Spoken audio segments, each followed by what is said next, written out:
വഖഫ് നിയമ ഭേദഗതി bill report സംയുക്ത സഭാസമിതി അംഗീകരിച്ചു. പ്രതിപക്ഷത്തിന്റെ വിയോജിപ്പോടെയാണ് റിപ്പോർട്ട് അംഗീകരിച്ചത്. റിപ്പോർട്ട് സ്പീക്കർക്ക് കൈമാറുമെന്ന് വഖഫ് ഭേദഗതി ബിൽ പരിശോധിക്കുവാൻ നിയോഗിച്ച സംയുക്ത സഭാസമിതി ചെയർമാൻ ജഗദാംബിക പാൽ അറിയിച്ചു. ബുധനാഴ്ച രാവിലെ ചേർന്ന സംയുക്ത പാർലമെന്ററി സമിതി യോഗത്തിലാണ് റിപ്പോർട്ട് അംഗീകരിച്ചത്. കഴിഞ്ഞ ശനിയാഴ്ച ചേർന്ന യോഗത്തിൽ 14 ഭേദഗതികൾ ഔദ്യോഗികമായി അംഗീകരിച്ചിരുന്നു. ഈ ഭേദഗതികൾ കൂടി ഉൾപ്പെടുന്ന റിപ്പോർട്ടാണ് ഇന്ന് അംഗീകരിച്ചിരിക്കുന്നത്. 665 പേജുകളുള്ള റിപ്പോർട്ട് കഴിഞ്ഞ ദിവസം രാത്രിയാണ് പ്രതിപക്ഷാംഗങ്ങൾക്ക് കൈമാറിയിരുന്നത്.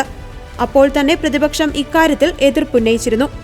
ഇത്രയും നീണ്ട റിപ്പോർട്ട് രാവിലെയാകുമ്പോഴേക്ക് എങ്ങനെ പഠിക്കാനാകുമെന്നതടക്കം പ്രതിപക്ഷം വിമർശനം ഉന്നയിച്ചിരുന്നു.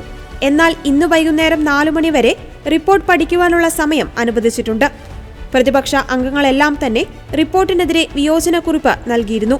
16 വോട്ടുകൾ റിപ്പോർട്ടിനെ അനുകൂലിച്ചും 11 പേർ എതിർത്തും വോട്ട് ചെയ്തു. DMKയിൽ നിന്ന് എ രാജ, തൃണമൂൽ കോൺഗ്രസിൽ നിന്ന് കല്യാൺ ബാനർജി തുടങ്ങിയവരെല്ലാം വിയോജനക്കുറിപ്പ് നൽകുകയും എതിരെ വോട്ട് ചെയ്യുകയും ചെയ്തു. ഭേദഗതികളടങ്ങിയ റിപ്പോർട്ട് സ്പീക്കർക്ക് സമർപ്പിക്കലാണ് അടുത്ത നടപടിക്രമം. ജനുവരി 29 മുൻപ് റിപ്പോർട്ട് കൈമാറുവാനാണ് നേരത്തെ തീരുമാനിച്ചിരുന്നതെങ്കിലും പിന്നീടത് ബജറ്റ് സമ്മേളനത്തിന്റെ അവസാന ആഴ്ച നൽകുവാനാണ് നിർദ്ദേശം നൽകിയിരിക്കുന്നത്. വെള്ളിയാഴ്ച ആരംഭിക്കുന്ന ബജറ്റ് സമ്മേളനത്തിന് മുൻപ് തന്നെ റിപ്പോർട്ട് തയ്യാറാക്കി സമർപ്പിക്കുവാനാണ് സംയുക്ത പാർലമെന്ററി സമിതിയുടെ തീരുമാനം.